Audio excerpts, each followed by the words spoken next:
கர்த்தருக்கு ஸ்தோத்திரம். இன்னைக்கு கூட ஆதியாகமம் 16வது அதிகாரத்த உங்க கூட பகிர்ந்துக்க போறேன். இந்த அதிகாரத்துல ஆபிராம், சாராய், எகிப்து தேசத்து அடிமை பெண்ணாகிய ஆகார் இப்படிப்பட்ட 3 குணாதிசயங்கள நம்ம பார்க்க போறோம்.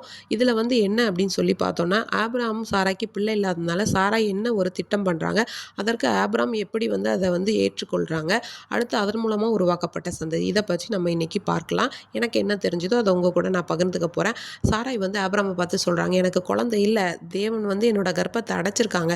நீங்க என்ன பண்ணுங்க, இந்த எகிப்து தேசத்து அடிமை பெண்ணாகிய ஆகார திருமணம் செய்து அவ மூலமா நம்முடைய குடும்பம் வளரட்டும், நம்முடைய பரம்பரை உருவாக்கப்படட்டும் அப்படின்னு சொல்லி சொல்றாங்க. உடனே என்ன பண்றாரு, ஆபிராமும் உடன்பட்டு அவங்கள திருமணம் செய்து ஆகாரும் கர்ப்பவதி ஆயிடுறாங்க.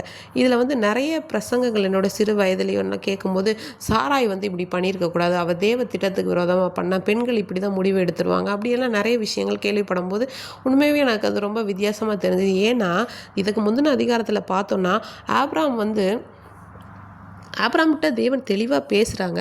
வானத்து நட்சத்திரம் மாதிரியும் பூமியில் உள்ள மண் மாதிரியும் நான் என்ன பண்ணுவேன், உன் சந்ததியை பெருக பண்ணுவேன். அப்போவும் ஆபிரகாம் கேட்குறாரு, என் வீட்டு விசாரணைக்காரனாக இருக்கிற எலியேசர் ஒருவேளை சுதந்திரவாளியாக இருப்பான். அப்போ தேவன் சொல்கிறாரு, கிடையாது, உன் கர்ப்பத்தில் பிறக்கிறவன் தான் என்ன பண்ணுவான், சுதந்திரவாளியாக இருப்பான்னு.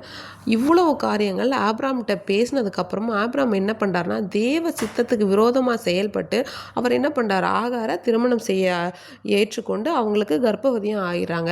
சரியா? இப்படி இருக்கும்போது ஆகார் கர்ப்பவதி ஆனதுனால சாராயை ரொம்ப ஏளனமாக நினைக்கிறாங்க.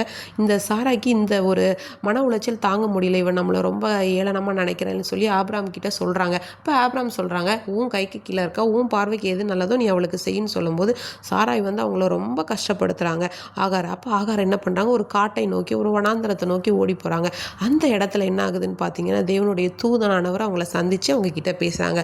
நீங்கள் எங்கேயும் ஓடக்கூடாது, நீ அவங்க கிட்ட அவங்க கைக்கு கீழே அடங்கிடு, உன்னோடக்கு ஒரு குழந்தை பிறப்பா, அவனுக்கு நீ இப்படி ஒரு பேர் இஸ்மவேல் அப்படின்னு ஒரு பேர் வை, அவன் ஒரு துஷ்ட மனுஷனாக இருப்பான், அவனுடைய சந்ததி என்ன பண்ணுவேன், நான் பெருக பண்ணுவேன், அவனுடைய கை எல்லோருக்கும் விரோதமாகவும் எல்லாரோட கையும் அவனுக்கு விரோதமாகவும் இருக்கும் அப்படின்ற மாதிரி எல்லாம் ஈசப்பா தேவனுடைய தூதனானவர் அவங்க கிட்ட பேசுகிறாங்க.